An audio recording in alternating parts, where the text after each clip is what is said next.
אנחנו מציינים היום שני אירועים שאין לי ספק שבפרספקטיבה של זמן יירשמו כהיסטוריים. הראשון הוא ציון העובדה שחברת התעופה ההודית אייר אינדיה טסה בטיסה ישירה לישראל לפני ימים אחדים בקו ישיר מהודו לתל אביב. משמעות, אני חושב, ברורה לכולם.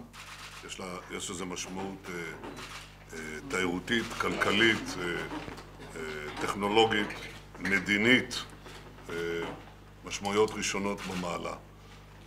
הכלכלה הישראלית תתפתח בשתי דרכים, או במוצרים חדשים או בשווקים חדשים.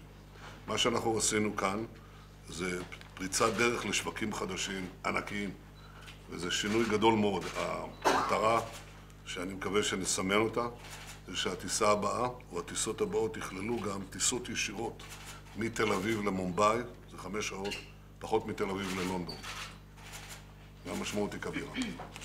אני מבקש להודות, קודם כל, לאנשים שמלווים אותי כמה שנים בעשייה הזאת, בראש ובראשונה ליצחק מולכו, ואחריו יריב לוין, שקדח לי לא מעט חורים בראש, עד כמה הדבר הזה חשוב, לאלי גרונר, וכמובן לישראל כץ ולרטה. אלה דברים, הייתי אומר, שהבשילו במהלך הזמן, והם יוצרים פוטנציאל עצום למדינת ישראל, עצום. אני חושב שהמשמעויות ארוכות הטווח של זה יתבררו בהמשך, אבל כרגע אני לא חושב שאנחנו צריכים להרבות בדיבור מעבר למה שאמרתי כאן, על מנת לאפשר את אותן התפתחויות. הדבר השני שאנחנו עושים שהוא בעל משמעות היסטורית, זה מה שאנחנו קוראים השקעה של קרוב למיליארד שקל בבריאות דיגיטלית. אני רוצה להסביר במה מדובר. אנחנו מפתחים את תעשיות המחר, למעשה אלה תעשיות ההווה. הן מבוססות על שילוב של 3 דברים. בסיסי נתונים גדולים מאוד, אינטליגנציה מלאכותית וקישוריות. השילוב של הדברים האלה מייצר תעשיות חדשות. דוגמה, תעשיית הסייבר. היא מבוססת בדיוק על זה. ואנחנו מובילים בעולם את תעשיית הסייבר, ההגנה בסייבר. היא מבוסס על 3 העקרונות האלה. דבר שני, פיתחנו כאן בשנים האחרונות תעשייה שנייה, תעשיית רכב אוטונומי שמבוסס על אותם דברים. ואנחנו כבר מובילים בעולם, או בין המובילים בעולם, גם בתחום הזה. כביכול מכלום. לפני 3 שנים, 2.5, סימנתי כיוון נוסף, והכיוון הזה הוא בריאות דיגיטלית. בפוטנציה זה יותר גדול מהסייבר, שהוא ענק, זה יותר גדול מהתחבורה, תחום ענק גם כן. התחום הזה של בריאות דיגיטלית מוערך ב$6 טריליון. בואו נניח שנקבל 10% שוק ריאלי מתוך הפוטנציאל הזה, לא שלנו, שוק ריאלי עולמי בשנים הקרובות, לדעתי זו הערכה שמרנית, זה $600 מיליארד שוק, ומתוכו, אם אנחנו נצליח, כפי שהצלחנו בסייבר וברכב האוטונומי והתעשיות הרכב שלנו, אנחנו צפויים כאן להכנסה, הגדלה משמעותית בעצם מוצרים חדשים. הודו זה שווקים חדשים, פה זה גם שווקים וגם מוצרים חדשים. מה הם המוצרים החדשים? יש לישראל בסיס מידע ענק, שקרוב לחובק כמעט את כל האוכלוסייה. באוכלוסייה די גדולה יחסית למדינות, נניח, בבלטי, שאחת מהן יש להם 1,000,000 איש במאגר הזה, לנו יש קרוב ל9 מיליון איש במאגר נתונים ממוקד על הרקורד הבריאותי של כל אחד ואחד מאיתנו ב20 השנים האחרונות. זה נכס עצום, ואנחנו רוצים להעמיד אותו לחוקרים ולמפתחים ולחברות על מנת לקבל 2 דברים. 1, רפואה מונעת, ו2, רפואה פרסונלית, מקוילת אישית לאדם. זה כמובן תלוי בהסכמה של כל אדם ואדם.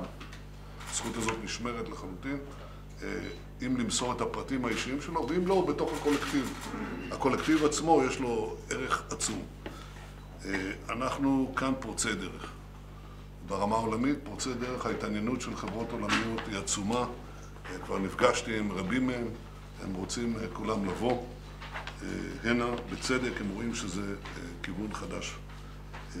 ההצלחה לא מובטחת, ההשקעה יחסית בעיניי היא לא גדולה. מיליארד שקל, או 960 מיליון שקל, זה לא סוף העולם, אבל זה השקעה משמעותית שהממשלה עושה כדי לתפוס את תעשיות העתיד, להביא אותם כאן כדי שאנחנו נהיה מובילים.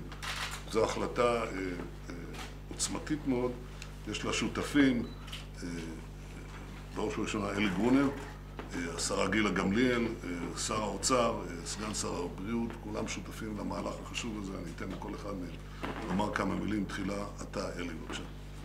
אדוני ראש הממשלה, שרי ממשלת ישראל, כולנו יודעים שישראל מדורגת במקום יחסית גבוה מבחינת בריאות בעולם, יחסית לעולם המערבי. אבל מה שלא הרבה אנשים מכירים זה ביחסית ליעילות אנחנו עוד יותר גבוהים. אנחנו מקבלים יותר תשואה על כל שקל שאנחנו משקיעים בבריאות. עכשיו, התועלת שאנחנו משיגים נובעת מכך שיש לנו קודם כל מערכת בריאות עם מבנה קטן וריכוזי, שבאים מכל העולם ללמוד אותו. והדבר השני, שלפני כמה שנים היינו חכמים מספיק כדי להתחיל לתעד מידע רפואי בכלים דיגיטליים. מה שמאפשר היום לכל רופא בישראל, כמו שראש הממשלה אמר, לראות את התיק הקליני של למעלה מ-98% מהאוכלוסייה. את היתרונות האלה שעזרו לנו להגיע לאיפה שאנחנו היום, אנחנו ממנפים מחדש בהחלטה הזאת. אנחנו משתמשים בריכוזיות שלנו כדי לאחד את המערכות לכדי מאגר מידע וולונטרי, כמו שראש הממשלה אמר, אחד, שימשוך לכאן חוקרים ותעשייה מכל העולם. ואנחנו משדרגים את האיכות של התיק הרפואי הדיגיטלי כדי שרופאי העתיד יוכלו להבחן אותו טוב יותר. ההחלטה הזאת נכתבה בשיתוף פעולה יוצא דופן, באמת יוצא דופן, שהרבה מאוד משרדים, המשרד לשוויון חברתי, משרד הבריאות, משרד האוצר, משרד הכלכלה, המל"ג, כולם ישבו במשך למעלה מחצי שנה ובנו כאן תוכנית סדורה שהיא באמת מופת לעבודת ממשלה. אני רוצה להודות לכל אלו שעסקו בנושא, וכמובן בראש ובראשונה את ראש הממשלה, שהחזון שלך הוא בעצם זה שהביא לכך שהגענו להחלטה הזאת, ואני בטוח שזו החלטה שתהיה לה חשיבות רבה. עכשיו נותר לכולנו רק ליישם ולבצע. תודה רבה. תודה, גילה, בבקשה. אחריה שר האוצר. כן, אז ראשית, בהמשך להחלטה שקידמנו כאן בממשלה, בסוגיית התוכנית האסטרטגית של פרויקט ישראל דיגיטלית, אנחנו ממשיכים מכאן את אותו סעיף בהקשר של בריאות דיגיטלית. באמצעות שימוש בנתוני עתק בביג דאטה, יש פה פוטנציאל לשנות את שיטות הטיפול במדינת ישראל, הטיפול הרפואי, להתאים אותן באופן אישי לכל מטופל, ובנוסף גם ליצור טיפול מונע למחלות שקיימות, וזאת מהפכה אמיתית. בנוסף לכל הדברים שדיברתם עליהם כאן קודם, יש פוטנציאל של 12 מיליארד שקלים הכנסה בשנה למדינת ישראל סביב המהפכה הזו, וכאן היום זאת בדיוק ההחלטה שאותה אנחנו נקדם, שהמטרות והיעדים של התוכנית הזו זה להביא את מערכת הבריאות של ישראל להיות המובילה בעולם בהתבסס על פתרונות של בריאות דיגיטלי, למצב את תעשיית הבריאות הדיגיטלית כמנוע צמיחה ומוקד לחדשנות עולמית, והדבר האחרון זה לקדם את המחקר הקליני והאקדמי בישראל בתחום הבריאות הדיגיטלית. תודה רבה, תודה לראש הממשלה. אין ספק שהחזון שאותו אתה מוביל הוא זה שנותן לנו את הכלים להוציא את הדברים הלכה למעשה. ראש הממשלה, שנתיים האחרונות ישראל סיימה כאחת הכלכלות המובילות והצומחות ב-OECD. והכסף הזה של הצמיחה מופנה למקומות הנכונים. למעשה הוא מופנה לשני אזורים. אחד, אנחנו מחזקים את המערכות החברתיות של מדינת ישראל, את הבריאות, את החינוך, את הרווחה. והדבר השני, מחזקים את המערכות הביטחוניות של מדינת ישראל. מדינת ישראל מדינה חזקה, מערכות הביטחון מגובות מבחינה כלכלית בצורה יוצאת דופן, מה שלא היה בשנים האחרונות. ואנחנו במקביל ממשיכים לחפש ולפתח מנועי צמיחה. כי אנחנו נעשה תוכניות כמה שאנחנו רוצים. אם לא יהיה לזה כסף, אפילו הדולר הראשון, כדי להביא את $100, צריך לייצר אותו. ואת זה אנחנו מייצרים באמצעות חיפוש ואיתור מנועי צמיחה, ובינתיים זה עובד מצוין, ואין לי ספק שזה ימשיך הלאה. רק כדי להמחיש, כשראש הממשלה דיבר על זה, זה שנתיים של עבודה קשה ומאומצת.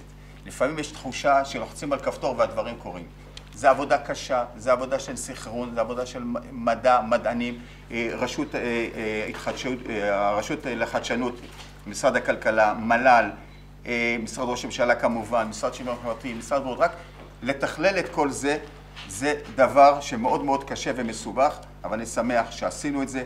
לגבי הכספים, כאן נאמר, הולכים להיות שם מוקצים 900 מיליון שקלים לעניין הזה, והכסף כבר מוקצה והוא קיים. לגבי ההון האנושי, יש לנו את ההון האנושי הטוב כבר בעולם, הוא פה. אנחנו צריכים לייצר סביבה עסקית נוחה, אקוסיסטם מה שנקרא, ואין לנו ספק שזה יפתח פה תעשייה מובילה ברמה הבינלאומית, ימשוך חברות זרות, וזה ימשיך את הצמיחה. הצמיחה מגיעה מחדשנות, הצמיחה מגיעה מקדמה. אם אנחנו נקפא על השמרים, לא תהיה פה צמיחה, הפך נחזור אחורנית, וזה הקו שמוביל את הממשלה, זה הקו שמוביל אותנו מהיום הראשון שנכנסנו פה לתפקיד, ואנחנו מתכוונים להמשיך בזה, ולהמשיך בחברות נוספות, במערכות נוספות, גם חברות ממשלתיות כרגע על הפרק, להכניס חדשנות ודיגיטציה, מערכות חינוך, בריאות, רווחה, כל מה שרק ניתן להיעזר בזה. שוב, אדוני ראש הממשלה, תודה רבה על החזון, על הדרך. אנחנו פה ליישם את זה. במדינת ישראל אנחנו במערכת הבריאות, הריכוז שלנו בתוך 4 קופות חולים זה מאוד מרוכז, מאוד חזק, ואנחנו יכולים משם ללמוד וגם להעביר את זה לאחרים, את הבסיס, המידע לדברים חדשים במחקר הרפואי. והיום השיטה כבר לטפל במחלות הקשות דרך הטיפול האישי אינדיבידואלי של כל אחד, ומכאן אנחנו לומדים שכל טיפת דם, כל טיפת רוק אפילו שאנחנו נותנים, זה נותן בסיס למידע, לשיתוף פעולה, שאנחנו יכולים לשמש את זה להצלת חיים כאן וגם לעזור לאחרים.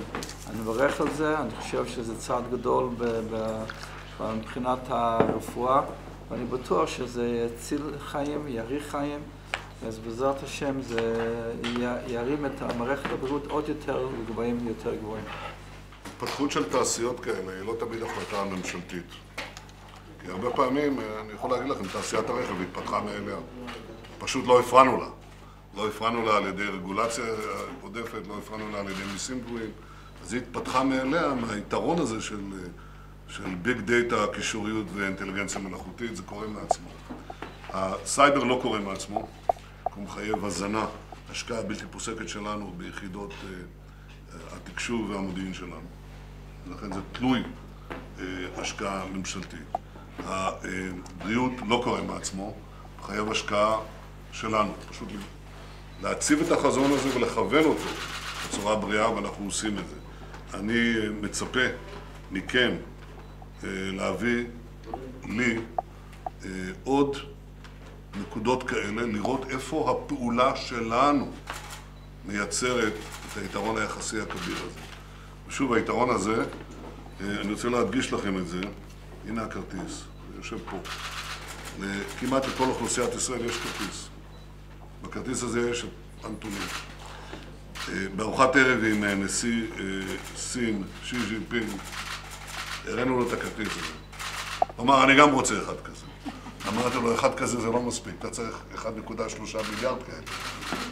כדי, או פחות, והוא מאוד נלהב מהדבר הזה. למעשה, כל המדינות ואלפי חברות כרגע מתחרות על הדבר שאנחנו מחליטים להשקיע בו היום.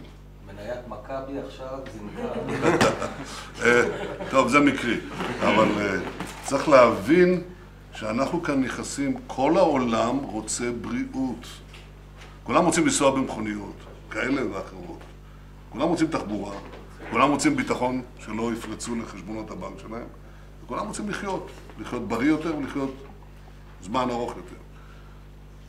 זה השוק האולטימטיבי. זה הדבר שהוא הדבר החזק ביותר. לא רק מבחינה כלכלית, אלא גם מבחינה אנושית. אנחנו יכולים לשנות. זה דבר גדול מאוד. דבר גדול מאוד שהפוטנציאל בו הוא לפחות ענק. ולכן אנחנו משקיעים בו. אני בדרך כלל לא ממהר להשקיע כסף ממשלתי בחזונות, ואני קצת יותר זהיר בהיותי בוגר של הסקטור הפרטי. אני חושב שפוליטיקאים מהר מאוד תמיד באים עם חזונות שהם ננו חזון ומיקרו חזון ומקרו חזון, יש להם כל מיני חזונות, אבל אנחנו זהירים, ועד היום אנחנו היינו מדויקים מאוד בסייבר, מדויקים מאוד בתחומים אחרים, אני חושב שאנחנו גם מדויקים מאוד פה. זה יום היסטורי, ואני חושב שאנחנו נזכור אותו עוד שנים רבות. אני מבקש גם להודות למאיר בן שבת, בעזרה לאר אינדיה, גם קודמך בתפקיד עזר לנו, ומגיע להם, זו פעולה ארוכה, רובה בחשיכה, ועדיף שהיא תישאר כרגע גם כך, אבל אני מודה לך מאיר על הדבר החשוב שעשית. אני מבקש לגעת בנושא שלישי, לא התכוונתי לגעת בו, אבל קיבלתי עכשיו פתק שהחוק הזה עבר לחבילת החקיקה הכללית בקונגרס האמריקני. הקונגרס האמריקני העביר את חוק טיילור פורס.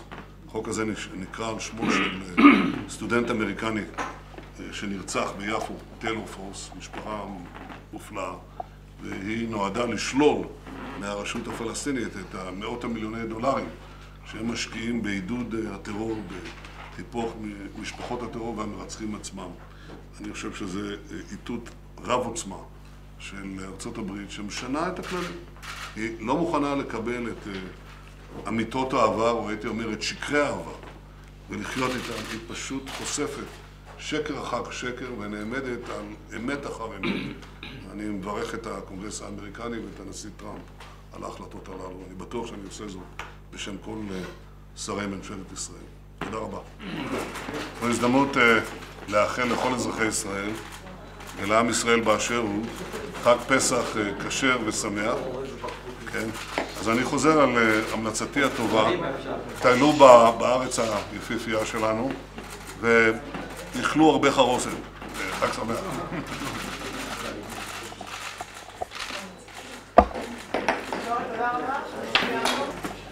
פסח.